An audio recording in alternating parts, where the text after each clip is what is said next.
Bismillahirrahmanirrahim. Alhamdulillahi rabbil alamin.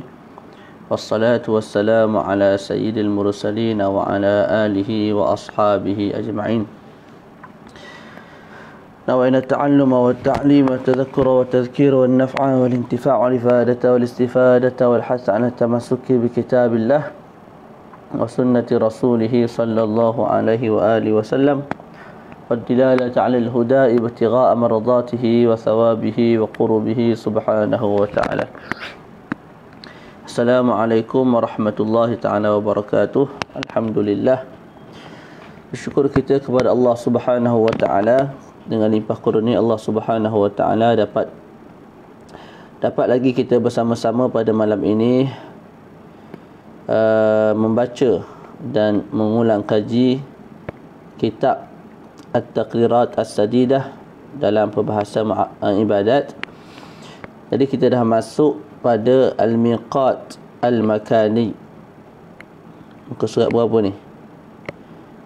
Kalau cetakan pertama muka surat 489. Kita baca Al-Miqatul Makani wa huwa al-makanu alladhi yasihhu fihi al-ihramu bil hajj aw al-umrati fayajibu alayhi al-ihramu qabla mujawazati al-miqati liqawli an-nabiy sallallahu alayhi wa sallam hunna lahunna wa liman ata alayhinna min ghairi ahlihinna mimman arada al-hajja aw al-umrata. Ini hadis sahih al-Bukhari. Jadi al-miqat al-makan ni ialah tempat yang sah untuk kita ihram haji dengannya ataupun kita ihram umrah padanya. Dan wajib kita ihram umrah atau haji sebelum kita melangkaui miqat, sebagaimana telah kita bincangkan. Jadi miqat, sama ada kita ihram haji di miqat tersebut ataupun sebelum sampai di miqat. Yang penting kita sudah berniat ihram sebelum kita melangkaui miqat, melepasi miqat. Faham tak? Dalam hadis Nabi menyebut hunna lahunna, maknanya bagi miqat-miqat itu untuk ahli di tempat tersebut. Maknanya mereka yang duduk di tempat miqat tersebut, maka ihramnya di miqat yang masing-masing itulah. Contohnya kita sebut mereka yang berada di Yalamlam, maka bila nak buat haji, miqatnya di Yalamlam. Ataupun ahli Najd, tak, mereka yang berada di Juhfah, maka miqatnya ialah Juhfah, wa hakadha. Begitu juga Nabi sebut waliman ata alaihinna min ghairi ahlihinna. Begitu juga mereka yang datang ke situ walaupun bukan duduk di situ. Contoh, kita duduk di Malaysia, tak, tapi bila nak buat haji kita lalu, sebagai contohlah Al-Juhfah, maka Juhfah itulah dianggap sebagai miqat kita. Kita duduk di satu tempat, tapi bila kita nak buat haji kita lalu dulu, jumpa dulu apa? Zatu Irqin. Maka Zatu Irqin itulah dianggap sebagai miqat kita. Faham tak? Naam. Mimman arada al-hajja aw al-umrata. Wa miqatu ahli Makkah yakhtalifu an al-mawaqit al-afaqiyyin. Kemudian Syekh sebut, dan miqat ahli Makkah berbeza dengan miqat selain daripada ahli Makkah. Selain daripada ahli Makkah itu dalam mustalah fiqhnya dipanggil al-afaqiyun. Al-afaqiyun macam kita Indonesia, Thailand, daripada Yaman, daripada Mesir, kita panggil al-afaqiyun. Boleh? Okey, jadi nak dibincangkan sekarang ni tentang miqat ahli Makkah. Orang yang duduk dalam Mekah tu, dia orang nak ihram haji kat mana? Dia orang nak ihram umrah kat mana? Maka disebut miqatu ahli Makkah terbahagi kepada dua. Yang pertama lil umrah. Kita duduk tanah haram ni, dalam tanah haram ni Mekah. Macam mana kita nak ihram untuk umrah? Min adnal hil min aji makanin min. Syekh sebut di tanah daripada tanah halal. Tu boleh. Jadi kalau kita duduk dalam Mekah, Sama ada kita ni memang menetap di Mekah 10-20 tahun, ataupun kita datang ke Mekah, duduk 4 hari dan ke atas, bermukim di Mekah, dalam Mekah 4 hari, seminggu, sebulan. Tak. Maka bila kita nak buat umrah, tempat ihram kita ialah tanah halal. Tanah halal. Adanal hil, makna tanah halal yang paling dekat dengan tanah haram. Ni kawasan tanah haram, keluar sikit je ke tanah halal, dah dianggap sebagai sah untuk kita ihram umrah. Nak ihram di mana? Di tanah halal. Tanah halal tu keliling tu lah. Ni tanah haram, keliling tu tanah halal. Di mana-mana sahaja tidak ada masalah. Cumanya yang afdal ialah kita ihram di satu tempat yang namanya Al-Ji'ranah. Al-Ji'ranah. Kemudian At-Tan'im. Kalau tak mampu juga, barulah kita pergi Al-Hudaybiyah. Itu ranking lah. Ada. Jadi Nabi SAW pernah berihram di Ji'ranah. Kemudian Sitina Aisyah menyuruh kita untuk berihram di Tan'im. Kemudian Hudaybiyah pula ialah tempat yang Nabi berazam, ada angan-angan untuk berihram di situ, tapi tak sempat, Nabi wafat dulu. Boleh. Jadi kita sebut ahli Makkah tempat ihramnya ialah di mana-mana sahaja daripada tanah halal, adanal hil. Cuma yang afdal kita cari Ji'ranah sebab Nabi pernah ihram di situ. Kemudian Tan'im sebab Siti Aisyah pernah menyuruh kita ihram di situ. Kemudian Hudaybiyah kerana Nabi SAW pernah berazam nak ihram di situ, tapi tak sempat kerana wafat kan, sebelum sempat buat umrah atau haji. Yang kedua, lil haji. Bagi orang yang nak buat haji sedangkan dia duduk dalam Mekah, apakah miqat makani baginya? Min Makkah nafsiha, min baitihi atau min al-masjid. Mereka yang duduk dalam Mekah, miqat makani dia ialah di Mekah tu sendiri, maknanya di rumah dia sendiri, ataupun dia ihram haji di masjid dalam kawasan tanah haram tu. Faham tak? Naam. Mudahlah, maknanya mereka duduk dalam Mekah nak buat haji tak perlu pergi ke miqat Yalamlam ke Juhfah ke, tak perlu. Tak, malah boleh berihram di rumah dia terus. Faham tak? Naam. Wa man bainahu wa baina Makkah aqallu min marhalatayn fayuhrimu min makanihi fil haji wal umrah ka ahli Madinah Jeddah. Ini masalah lain. Masalah apa? Mereka yang rumahnya, tempat tinggalnya kurang daripada 2 marhalah daripada Mekah. Tak. Maka di manakah tempat dia nak ihram? Boleh. Ni tanah haram. Dia duduk di luar tanah haram. Tapi tempat dia tu dengan Mekah, dengan tanah haram kurang 2 marhalah. Adakah dia kena pergi ke miqat ataupun bagaimana ketika dia nak ihram ni? Adakah dia kena ke miqat? Kita jawab, fayuhrimu min makanih. Dia ihram di tempat dia. Jadi dia tak perlu pergi ke miqat, dia ihram saja di tempat dia dan terus menuju ke Makkah. Contoh ahli Madinah Jeddah. Mereka yang duduk di Jeddah tak perlu dah nak ke miqat. Malah mereka ihram saja di situ dan terus ke Madinah dan terus ke Mekah. Sebab Jeddah ni, antara Jeddah dengan Mekah kurang daripada 2 marhalah. 2 marhalah menurut Al-Allamah Al-Allam Hasan Bik Husain Al-Husain Bik Al-Husain, tak ingat nama pun dah. 89.4 km kan. Tu. Okey, selesai dah kita bincang tentang miqatu ahli Makkah. Sekarang ni kita nak bincang miqatul afaqiyin. Miqat al-afaqiyin, mana kita orang Malaysia, orang Thailand, orang Singapura, daripada Yaman, daripada Iraq. Mereka ni nak berihram di mana? Tak sama ada miqat haji ataupun umrah. Yang pertama ialah Yalamlam bagi ahli Yaman. Mereka yang datang daripada Yaman maka akan berihram di Yalamlam.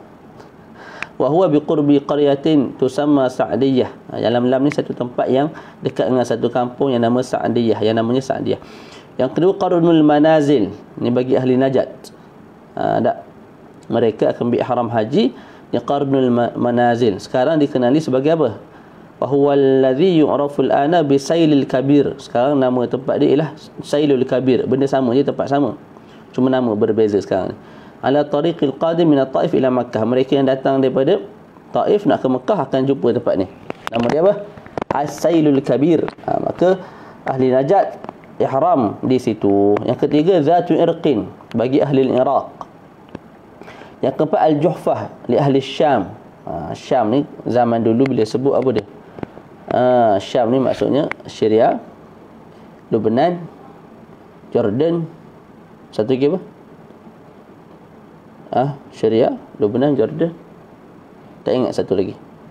Dia ada 4 buah negara di bawah tu. Dululah. Sekarang ni bila sebut Syam, kita faham Mesir, Syria. Wa Misra wal Maghrib, Morocco.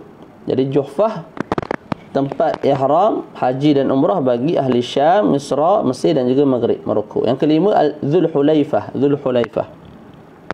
bagi ahli Madinah. Wallazi yusamma al-ana, sekarang Dzulhulaifah dinamakan sebagai Abyar Ali. Tukar nama je, tak ada masalah. Wa huwa afdalul mawaqit li ihramin Nabi sallallahu alaihi wasallam minhu. Jadi miqat yang paling comel, paling molek ialah Dzulhulaifah. Sebab apa? Sebab Nabi ihram di situ. Faham tu? Tu. Cumanya kena fahamlah. Bukanlah contoh kita sebut tadi Yalam-Lam. Untuk ahli Yaman, jangan kita faham kalau orang tu orang Yaman mesti dia pusing masuk ikut Yalam-Lam. Tak. Kalau orang Yaman tu duduk di, contoh duduk di Mesir, dia akan lalu Juhfah, maka dia akan ihram di Juhfah. Itu maksud dia. Kalau orang Mesir tu duduk di Iraq, bila dia nak ke Mekah, dia akan lalu jumpa Zatu Irqin, maka dia ihram di situ. Itu maknanya. Bukan kalau ahli Mesir pergi cari Juhfah kat mana. Tak. Ataupun contohlah kita sebut dia daripada Yaman, tapi dia tak lalu jalan yang jumpa Yalam-Lam. Dia lalu jalan tahu ayyuhuma afdal. Yang mana lebih afdal, al-ihrami min duwairati ahlih ay baladih am min al-miqat. Yang mana lebih afdal? Contoh kita orang Malaysia, kita ihram start daripada Malaysia ataupun melek semula. Sepatutnya tak ada masalah. Buka pintu tu. Jangan buka sangat, tutup sikit. Okey. Kita sambung balik. Sangkut sekali lagi, kita berhenti. Kita pergi pindah tempat dulu, insya-Allah. Masailu fil ihram min al-miqat. 3 kali ulang dah ni. Masalah-masalah yang berkait dengan ihram daripada miqat. Yang pertama, ayyuhuma afdal? Al-ihramu min duwairati ahlih baladih am min al-miqat. Yang mana lebih afdal? Kita ihram daripada negara kita, daripada tempat kita, contoh Malaysia, Singapura, am min al-miqat, ataupun kita ihram daripada miqat. Fihi khilaf, padanya ada khilaf.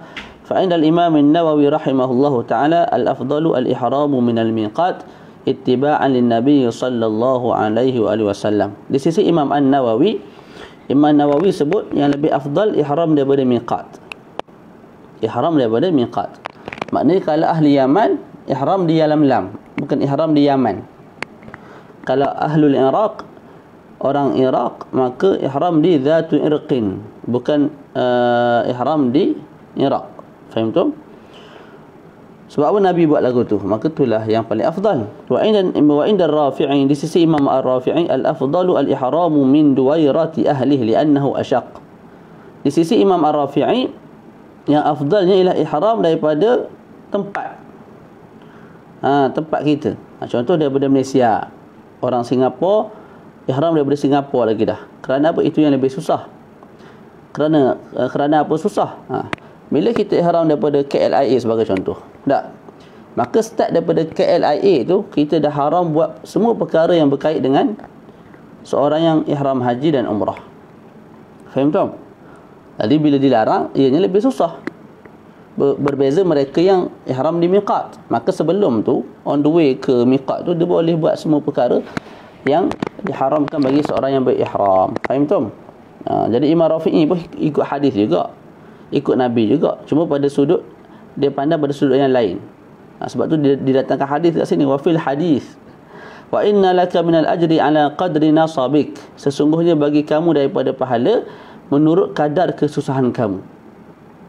Jadi Imam An-Nawawi memandang pada sudut Nabi buat. Nabi buat kat mana? Nabi ihram di miqat, maka itu yang lebih afdal. Imam Rafi'i pandang pada sudut yang lain. Berdasarkan hadis yang lain, Nabi sebut pahala yang lebih banyak ialah pahala yang amalan yang kamu buat, dan amalan itu lebih susah daripada amalan yang lain. Boleh faham tu? Jadi khilaf lah yang muktamad ialah di sisi Imam An-Nawawi. Yang kedua, idza jawaza al-miqata wa huwa muridun lin-nusuk biduni ihramin famal hukmu. Okey, bila mana seseorang tu melangkaui miqat sedangkan dia nak buat haji, nak buat umrah, boleh?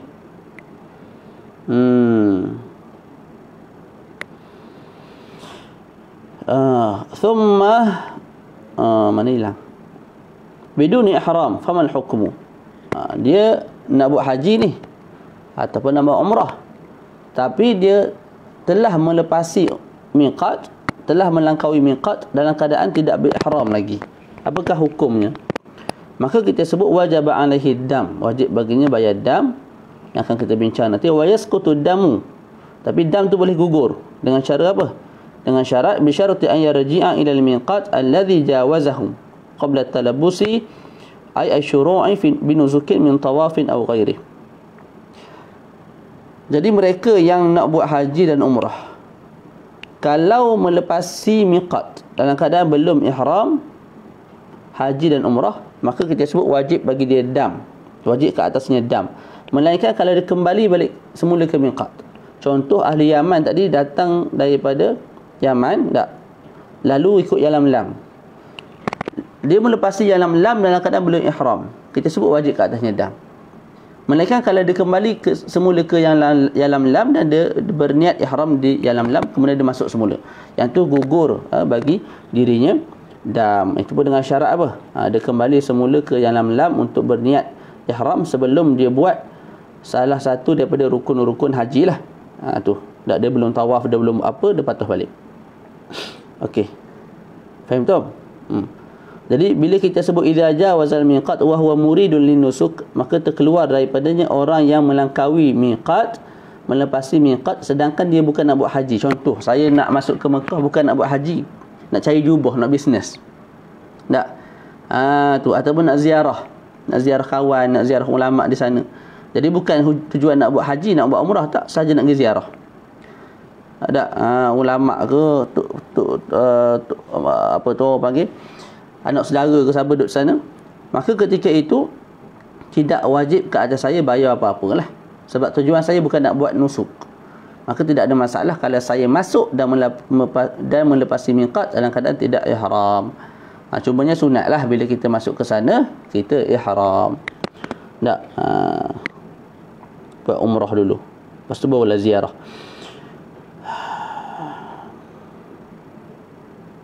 Kemudian yang ketiga, idza jawazal miqata wa huwa ghairu muridin linusuki thumma anna lahu nusuku famal hukmu. Masalah ketiga ialah masalah orang yang melepasi miqat sedangkan dia tak nak buat haji dan umrah. Dia masuk ahli Yaman, masuk Yalamlam. Selepas berjalan dalam 10 km, tak, masuk asalnya bukan nak buat haji dan umrah, tak, tapi lepas masuk dalam 10 km berjalan, tak, barulah rasa niat nak buat haji dan umrah. Maka apakah hukumnya? Adakah dia kena patah balik ke Yalamlam untuk ihram, niat ihram, ataupun macam mana? Jawapannya ialah yuhrimu min mahalli ma'anna lah, ay min al-mahalli alladhi arada wa azama 'ala al-ihram fih. Maka jawapannya ialah dia berihram daripada tempat yang dia berkeinginan nak buat haji. Jadi dia masuk asalnya nak bisnes, tak, bukan nak buat haji umrah, tak. Lepas 10 km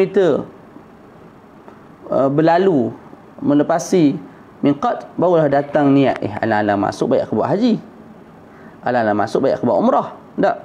Jarang-jarang boleh mari tempat lagu ni. Maka ketika itu kita sebut di tempat kamu berazam dan berkehendak nak buat haji, tempat itulah miqat kamu boleh ihram di situ. Faham tak? Tu dia. Boleh? Nah. Boleh. Dinamakan sebagai al-miqat al-ma'nawi. Nama dia miqat al-ma'nawi.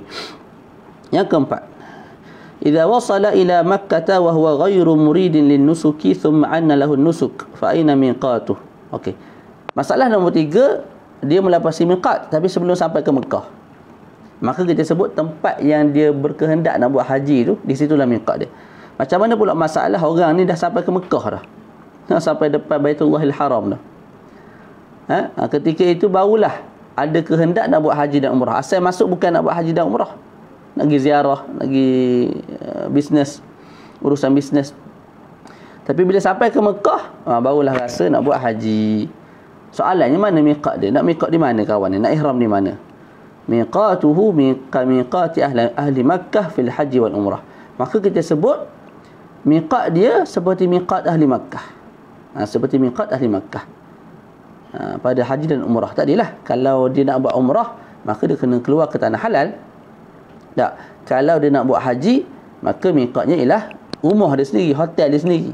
Tak. Situ ataupun di masjid. Jadi tak perlu ke tak perlu ke miqat lah. Tak perlu ke Yalamlam ke Juhfah ke Qarnul Manazil ke, tak perlu. Yang kelima, idza jawazal miqata nasiyan. Idza jawaza al-miqata nasiyan lil ihram famadha alaih. Kalau seseorang tu melepasi miqat dalam keadaan terlupa untuk ihram, apa yang wajib ke atas dia? Kita sebut yalzamuhu ar-ruju'u ila al-miqat. Wajib dia kembali semula ke miqat. Boleh? Wa illa, kalau dia tak kembali, maka wajib ke atasnya dam. Okey, selesai kat situ. Kita masuk al-thani al-mabitu bi Muzdalifah. Jadi yang pertama tadi kita bincang al-ihramu minal miqat. Itu kewajipan yang pertama bagi orang yang buat haji. Kewajipan kedua bagi orang buat haji ialah al-mabit bi Muzdalifah. Kita dah terang apa beza al-wajibat dan juga al-arkan dalam buat haji ni. Waqtuhu min muntasafi lailatin nahari ila tulu'is syams. Waktu masuk untuk kita bermalam di Muzdalifah ialah selepas masuknya separuh masa kedua daripada malam raya, sampailah terbit fajar. Boleh? Contohlah malam ni malam raya, esok pagi kita raya. Tak, 10 Zulhijjah ni, malam 10 Zulhijjah, esok pagi kita sembelih korban. Contoh. Tak. Maka tengok malam ni ada berapa jam. Kalau malam ni ada 10 jam, maka 5 jam yang kedua tu. Bila masuk saja 5 jam yang kedua, maka ketika itu dah masuk dah waktu untuk kita bermalam di Muzdalifah. Dan waktunya berterusan sehingga tulu'il fajr, sehinggalah terbitnya fajar. Fajar hari raya itulah. Okey. Nanti Syekh akan sebut ada 5 amalan haji yang masuk waktunya dengan separuh masa kedua daripada malam hari raya. Lepas ni Syekh sebut. Terus baca al-qadrul wajibu fi, qadar yang wajib kita bermalam di Muzdalifah. Bermalam ni bukan mesti tidur, tak. Maknanya kena berada di Muzdalifah, di tanah Muzdalifah. Qadar yang wajib ialah lahzatun wahidatun min ba'di muntasafil lail. Satu saat, satu ketika. Yang penting satu ketika kita berada di Muzdalifah itu setelah masuk waktu, iaitu selepas daripada separuh malam yang pertama, daripada malam hari raya. Cumanya disebut dalam ta'liq tidak wajib mabit di Muzdalifah bagi mereka yang ada keuzuran. Contoh mereka yang bersibuk-sibuk wukuf di Arafah. Ada. Okay, terus sunanul mabit, sunat-sunat yang sewajarnya kita laksanakan bila mana kita berada di Muzdalifah. Yang pertama, al-ghuslu laha illam yaghtasil bi Arafah. Mandi untuk masuk ke Muzdalifah. Tak, kalau kita belum mandi di Arafah. Arafah dengan Muzdalifah ni dekat je. Nak masuk Arafah sunat mandi dulu. Tak. Lepas tu nak masuk Muzdalifah juga sunat mandi. Maka saya sebut, kalau kita dah mandi di Arafah, tak perlu mandi dah di Muzdalifah. Kalau kita belum mandi di Arafah, maka sunat kita mandi di Muzdalifah. Naam. Okey, dan sunatnya saya sebut sini, silap sebut tadi. Wal afdalu kaunul ghusli bil mash'aril haram. Yang afdalnya kita mandi tu di Mash'aril Haram, itu di tanah Muzdalifah sendirilah. Boleh? Tu. Kalau dah mandi di Arafah, tak disunatkan lagi mandi di Muzdalifah, mengikut pandangan yang muktamad, kerana Muzdalifah, Arafah dengan Muzdalifah ni dekat ya. Okey. Jadi mandi sebelum masuk sebelum masuk Muzdalifah pun boleh, tapi yang afdal mandi di Mash'aril Haram, iaitu di tanah Muzdalifah itu sendiri. Yang kedua, salatul maghrib wal isya' jam'a ta'khir. Ini bagi yang bagi mereka yang musafir lah. Tak, bagi mereka yang bermukim tak boleh jamak. Okey, sembahyang maghrib dan isya' secara jamak takhir di Muzdalifah. Salat maghrib dan isya' secara jamak takhir. Yang ketiga, sunatnya ialah akhdhu sab'i hasayat minha li ramyi jamratil aqabah. Ambil 7 batu daripada Muzdalifah untuk kita melontar untuk kita melontar jamratul aqabah di Mina. Boleh? Tu. Dan disebut dalam ta'liq, makruh kita ambil batu daripada 3 tempat. Yang pertama daripada al-haud, daripada perigi, maknanya daripada panggil apa tu, tempat gaung jamrah tu, kita lontar dalam tu kan. Makruh kita ambil daripada situ. Yang kedua, makruh kita ambil daripada tanah halal. Yang ketiga, makruh kita ambil daripada tempat yang bernajis, selagi mana tidak dibasuh. Makruh, tak haram, boleh nak ambil pun.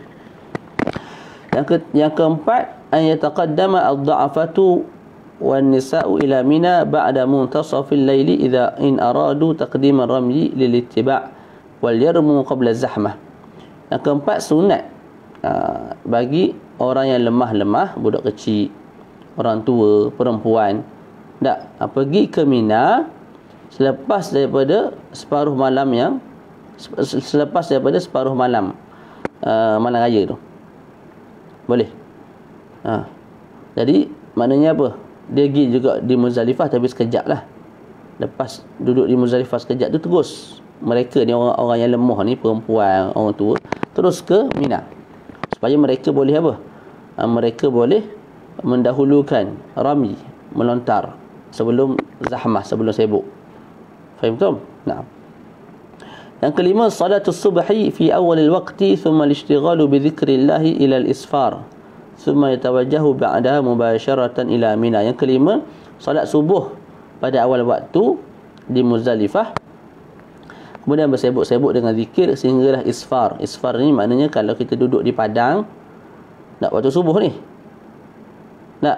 lepas sembahyang subuh tu kita duduk di padang, sebagai contoh, tak ada lampu apa.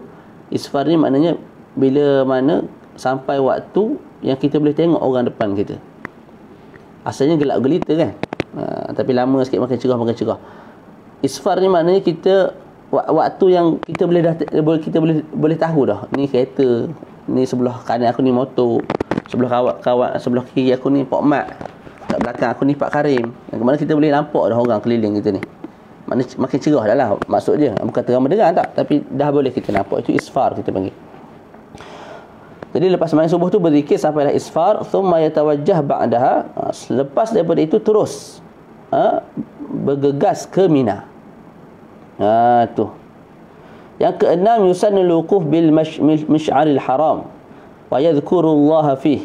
Sunat wukuf di Mash'aril Haram, iaitu Muzdalifah tu sendirilah tempat yang nama wal Mash'arul Haram disebut sini huwa Muzdalifah tu kulluha. Jadi sunat kita berdiri wukuf di Mash'aril Haram dan berzikir pada Allah padanya. Waqila, ada pandangan mengatakan Mash'aril Haram ialah jabalun bi akhiri Muzdalifah yuqalu lahu Quzah, satu jabal, gunung yang dinamakan sebagai Quzah, itu Mash'aril Haram. Ada pandangan mengatakan masjid yang dekat dengan jabal, itu ialah Mash'arul Haram. Mash'arul Haram boleh baca dua kot, tak jadi khilaf lah. Yang muktamadnya ialah Mash'arul Haram ataupun Mash'arul Haram ialah Muzdalifah secara menyeluruh, seluruh tanah Muzdalifah. Ada kata jabal di akhir Muzdalifah, jabal tu namanya Quzah. Pandangan ketiga mengatakan ianya masjid yang berada dekat dengan jabal tersebut. Nah, yang ketujuh, al-isra'u fil umur inda wadil muhassir wa huwa biqadri ramyati hajarin ba'da Muzdalifah. Bersegera berjalan ketika mana kita lalu di satu tempat yang namanya Wadil Muhassir. Ni apa dia? Orang nak pergi, orang sedang bergerak daripada Muzdalifah ke Mina. Dia akan lalu satu wadi, satu lembah yang namanya Muhassir.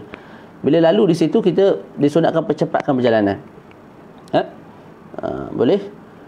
Nombor 8, wa yastahsinu ba'dul ulama qira'ata hadainil baitainil ladzaini kana sayyiduna Abdullah ibn Umar ibn al-Khattab yatamatsalu bihima inda mururihi biwadil Muhassir. Sebagian ulama kata baca dua bait ini, dianggap sebagai bait lah, baca dua bait ini, yang mana dua bait syair ini dibaca oleh Sayyiduna Abdullah bin Umar, anak Sayyidina Umar Al-Khattab, ketika mana beliau lalu di Wadil Muhassir, wadi lembah Muhassir ini. Apa dia punya syair? Ilaika ta'du qilqan ataupun qaliqan wa dinuha mu'taridan fi batniha janinuha mukhalifan dinan nasara dinuha qad dhahaba ash-shahmu alladhi yazinuha. Okey, selesai situ. Dukhulu waqti asbabil tahallus. Seterusnya kita berpindah kepada masuknya waktu sebab-sebab tahallul.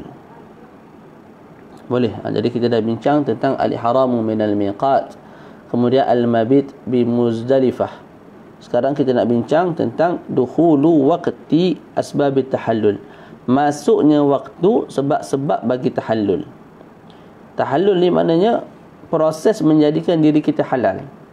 Asalnya kita halal, maknanya kita boleh makan, minum, yang itu memang boleh dah.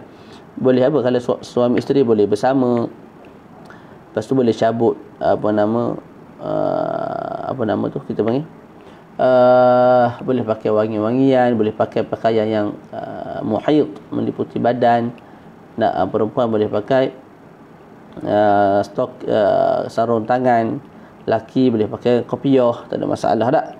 Topi penutup kepala lah. Tapi bila sahaja ihram haji, maka haram laki tutup kepala, haram pakai baju yang meliputi badan dan sebagainya. Okey. Bila buat beberapa perkara daripada amalan haji, dia akan jadi halal. Adakala halal tu at-tahallul awal, adakala at-tahallul tsani. Ni nak bincang tu lah. Bila at-tahallul tsani, maka halal semua benda yang diharamkan tadi jadi halal belaka dah. Mana jadi macam orang biasa baliklah. Faham tak? Bismillah.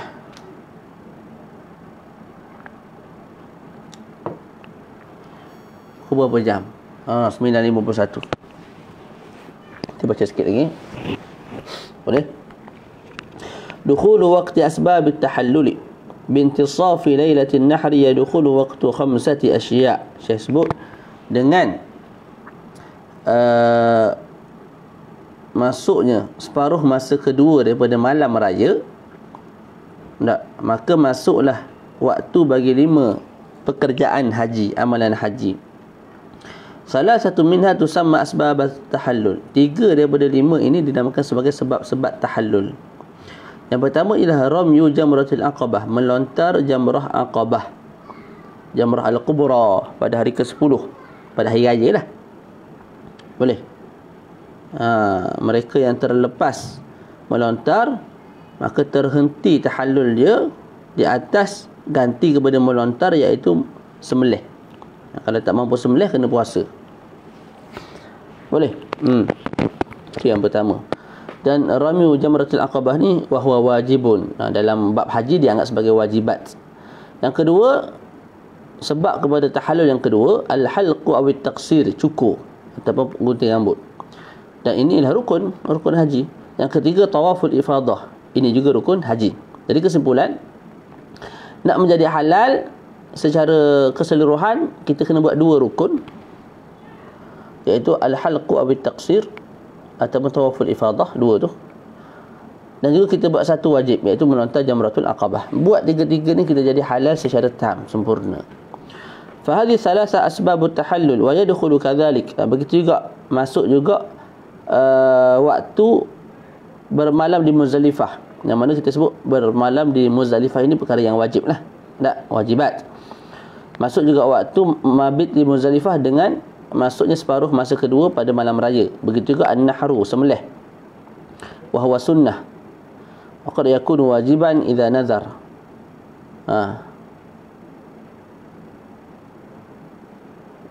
Sembelih juga masuk waktu dengan cara apa? Berlalunya separuh masa. Ini sembelih di sana kot. Kalau di Malaysia, kita duduk di Malaysia, di Thailand, di mana masuk waktu sembelih bila?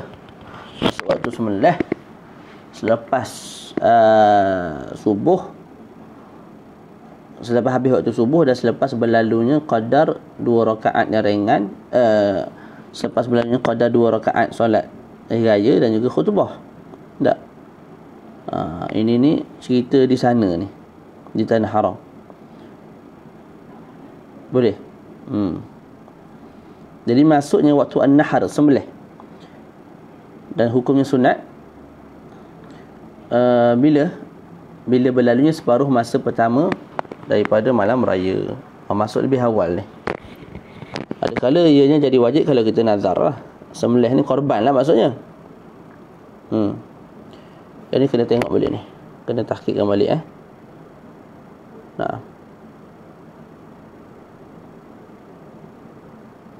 Faham tak? Ini saya tengok balik lah nanti. Kalau ada kesalahan saya betulkan balik pada siri akan datang.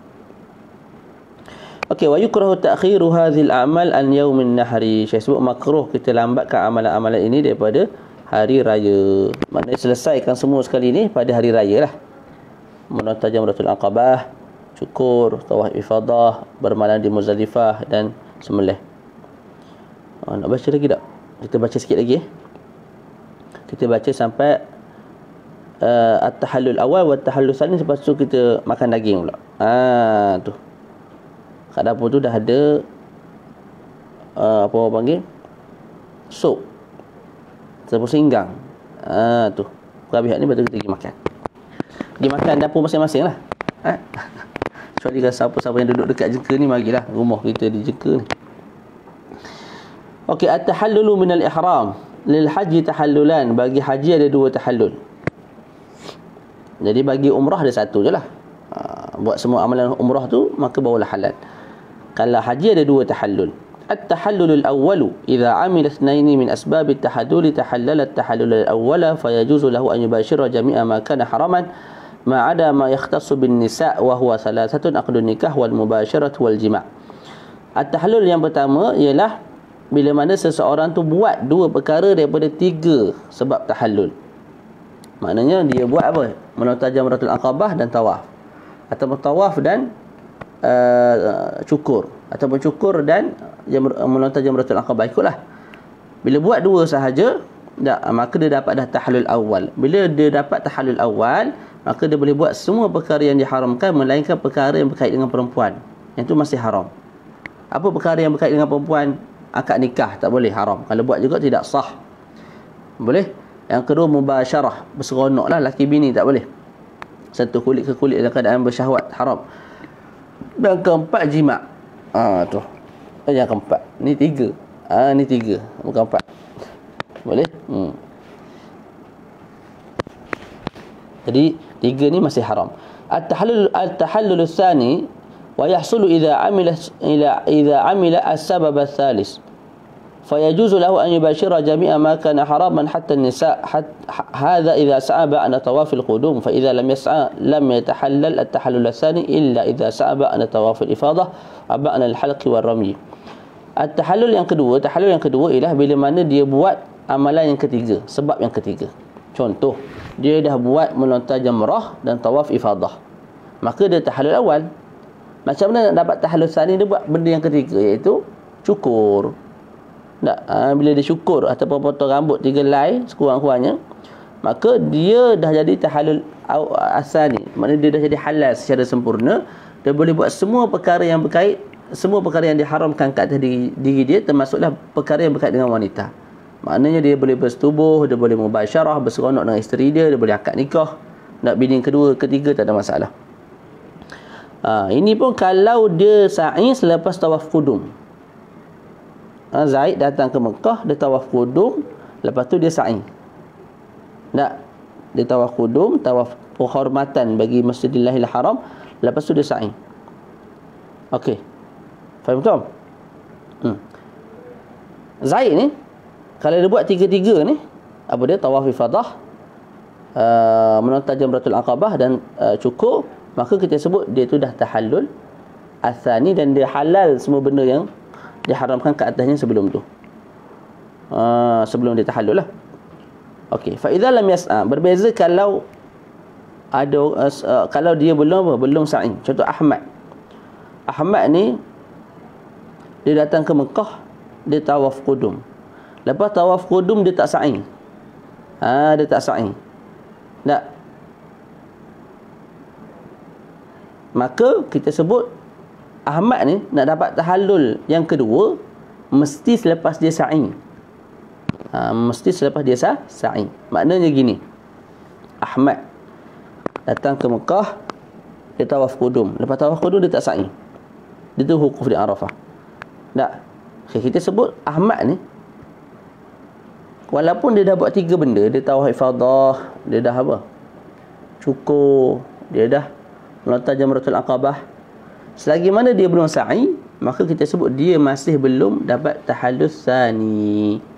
Boleh. Jadi bezakan antara mereka yang buat sa'i selepas daripada tawaf qudum dan mereka yang tidak buat sa'i selepas tawaf qudum. Mereka yang buat sa'i selepas tawaf qudum semata-mata buat tiga terus halal. Mereka yang belum sa'i selepas tawaf qudum, maka disyaratkan selesaikan sehingga sa'i. Maka kena buat empat benda lah. Sekali dengan sa'i barulah dia tahallul tsani. Tak, tu. Tahallul tsani tu pun itulah illa idza sa'a ba'da tawafil ifadah wa ba'da al-halqi war rami. Selepas dia buat tiga benda tu dia sa'i pula, barulah dia jadi halal, kama qala sahibu Safwati Zubat bithnaini min halqin wa ramyin nahri aw at-tawafi halla qalmu dhufri wal halqu wal lubs wa saydun wa yubahu bi thalithin wat'un wa aqdun wa nikah wa yusadu tartibu bainahunna ala hurufi ranhat. Okey, pada hari ke-10 ni sunat kita buat amalan haji mengikut urutan ranhat. Ra tu maknanya melontar. Lontar Jamratul Aqabah dulu. Summa nun tu ialah yanhar, nahar, sembelih. Kalau ada korban apa, ada hadi apa semua, korban dulu, sembelih dulu. Kemudian ha iaitu cukur. Kemudian ta iaitu tawaf. Ikut turutan ranhat, itu yang sunat. Wa yusannu kadzalika at-tatayyubu wad-duhnu wal-lubsu baina tahallulain. Sunat juga apa? Berwangi-wangian, pakai minyak dan juga pakai pakaian antara dua tahallul. Jadi lubsu ni makna pakai pakaian yang meliputi badan. Di bawah ni tak. Jadi selepas daripada tahallul pertama, sunat berwangi-wangian, pakai minyak dan juga lubs. Okey, wa kadzalika ta'khirut wal wata'i an ayyami minan ba'da tahallul tsani. Begitu juga sunat kita melambatkan, seseorang tu melambatkan bersetubuh. Ni kalau pasangan suami isteri.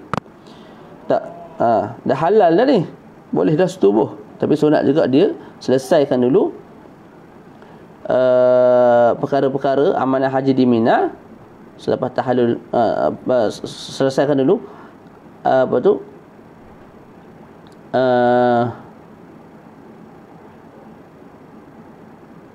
menontar jamrah. Tak, jamrah Aqabah dan jamrah yang tiga tu di Mina. Selepas tu barulah nak bersama isteri, tidak ada masalah. Boleh. Sunat begitulah. Selesai. Yang seterusnya ialah al-thalith, kewajipan yang seterusnya ialah ramyu Jamratul Aqabah. Kita akan sambung pada waktu-waktu akan datang lah, esok pagi ke insyaAllah. Barakallahu fikum. Terima kasih sudi mendengar. InsyaAllah bermanfaat untuk kita dan untuk inilah siapa-siapa yang kita sampaikan ilmu kepada mereka. Jadi sahabat-sahabat yang nak kitab boleh belilah. Bukan saya bagi free, tak beli. Beli di Shopee daripada Dar Umar Mukhtar, dalam RM30, RM40 gitulah. Kalau sahabat-sahabat tak boleh bahasa Arab, maka ada apa tu terjemahan dalam bahasa Indonesia. Link dia saya share dekat saya punya Facebook saya.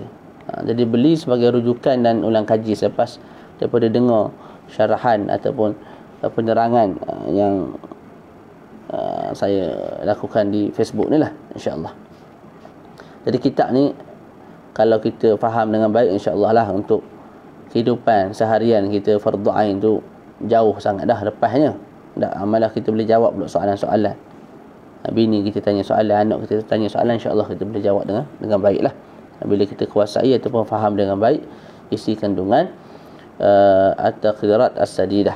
Tapi bagi penuntut ilmu tidak wajarlah stop belajar sampai situ. Ini kitab yang Syekh buat untuk tashil sahaja, bukanlah untuk belajar dan itulah muktamad, tak. Penuntut ilmu kena belajar sampailah kitab Minhaj, Syuruhul Minhaj, dan berterusan sampai ke mati, insya-Allah. Wa hakadha. Hadza faqat minni. Assalamualaikum warahmatullahi taala wabarakatuh.